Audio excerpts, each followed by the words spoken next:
परम सम्मानित मंच एवं प्यारे साथियों, शहीदों का सम्मान एवं विद्यार्थियों का वार्षिकोत्सव दो आयामों वाले इस कार्यक्रम में मैं लक्ष्मण बिश्नोई विद्यार्थियों से जुड़ा एक गंभीर विषय लेकर प्रस्तुत हुआ हूं। विचारों की अभिव्यक्ति में कहीं कोई त्रुटि हो तो क्षमा करें। मान्यवर, भीगती मसों और फूलती नसों के दिनों में अपने घर से सैकड़ों किलोमीटर दूर एक छोटे से 10 बाई 10 के कमरे में निपट अकेला बैठकर रो रहा एक किशोर अपने मन मस्तिष्क में चल रहे झंझावातों चक्रवातों को झेल रहा होता है, अपनी मनस्थिति को कोस रहा होता है। किसी छोटे बड़े सपने के खत्म हो जाने के कारण हर वक्त खुद को हीन समझ रहा होता है और उसके बाद वो एक ऐसा फैसला लेता है जिसे लेने का उसे कोई हक नहीं है। मान्यवर, वो एक खत लिखकर छोड़ता है, फिर इस दुनिया को छोड़ देता है। वो अपने आखिरी खत में लिखता है कि मेरे पास दूसरा कोई विकल्प नहीं बचा था, यही एकमात्र समाधान है, मैं आत्महत्या कर रहा हूं, मुझे माफ करना। और यह कहकर वो मर जाता है। मेरा आज का विषय उस आखिरी खत का जवाब है कि आत्महत्या कोई समाधान नहीं है।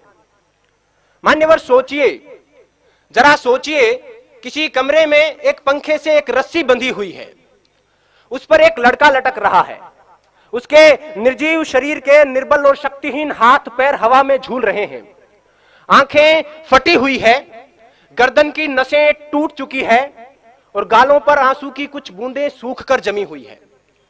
मान्यवर, वो लड़का एक बार के लिए तो मर गया, लेकिन उसकी फटी हुई आंखें उसकी मां का फटा हुआ कलेजा बनकर जिंदा रहेंगी।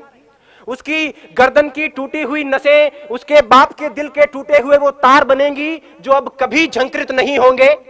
गालों पर सूख चुके आंसू की बूंदें उसकी बहन की आंखों से हरदम बहा करेंगी और उस निर्जीव शरीर के निर्बल और शक्तिहीन हाथ पैर जो हवा में झूल रहे हैं उसके भाई की हिम्मत को जिंदगी भर तोड़ा करेंगे।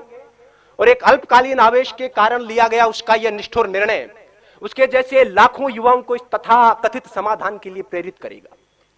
मान्यवर, यह कैसा हल है? यह कैसा हल है जिसमें अपनों का बर्बाद होता हुआ कल है। खुदकुशी करने वाला इंसान खुद तो एक बार मर जाता है, लेकिन उसके यार दोस्त, उसके घर परिवार के लोग, उसके रिश्ते नाते के लोग बार बार मरा करते हैं। वो हर वक्त खुद को अपराधी समझते हैं और इस संतरास के कारण वो जीते जी मरे हुए के समान होते हैं। मान्यवर, मुझे यह विषय इसलिए उठाना पड़ा क्योंकि पिछले 2 साल में भारत में 4000, राजस्थान में 150, इस शहर में 9 और यहां तक कि इस महाविद्यालय में 5 विद्यार्थी खुदकुशी कर चुके हैं, जिनमें से 3 मेरे अजीज मित्रों में शामिल थे। और इनमें से लगभग 80% आत्महत्याएं छोटी मोटी अकादमिक विफलता के कारण किया गया आत्मघात थी। इन आंकड़ों से उठती हुई चीखें इस विषय की आवाज को उठाना चाहती है।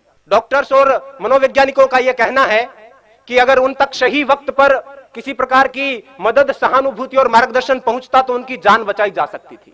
आंकड़ों का स्पष्ट मानना है कि 10 में से 8 आत्महत्याएं स्पष्ट संकेतों के बाद होती है। उन्हें उनकी बातें सुने।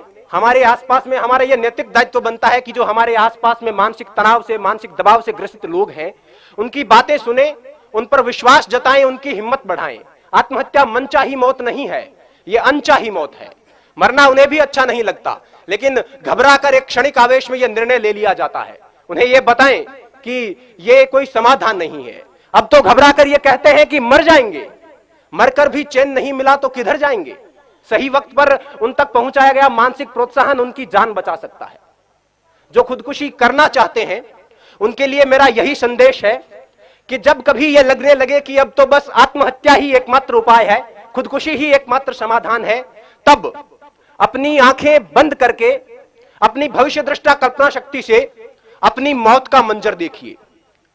अगर सफेद कफन ओढ़कर जमीन पर पड़ी अपनी लाश के पास शुद्ध बुद्ध खोकर बेहोश हो चुके अपने मां बाप, रोती कलपती बहनें और दहाड़े मारकर चीखता भाई नजर आ जाता है तो उनके होठों के तबस्सुम को अपने जीने का बहाना बना लेना।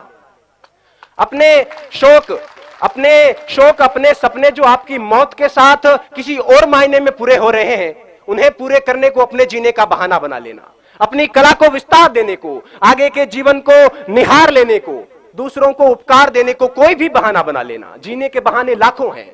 अगर फिर भी कोई बहाना ना मिले तो जैसे बचपन में मास्टर जी की मार से बचने के लिए कोई बहाना गढ़ लिया करते थे, इस बार मौत से बचने के लिए बहाना गढ़ लीजिए, लेकिन मरिए मत। और वैसे भी अकादमिक विफलता कोई विफलता नहीं होती।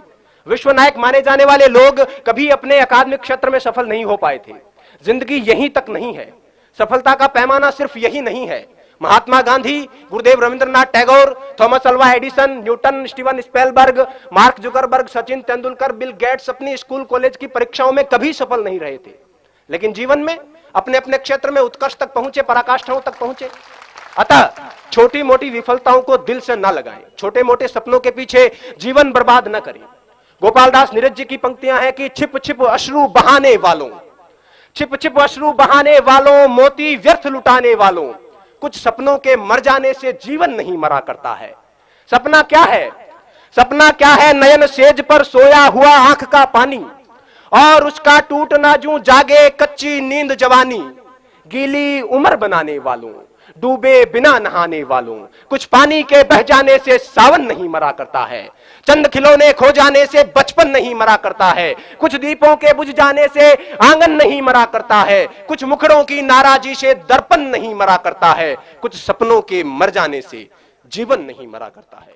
जय हिंद, जय भारत, वंदे मातरम।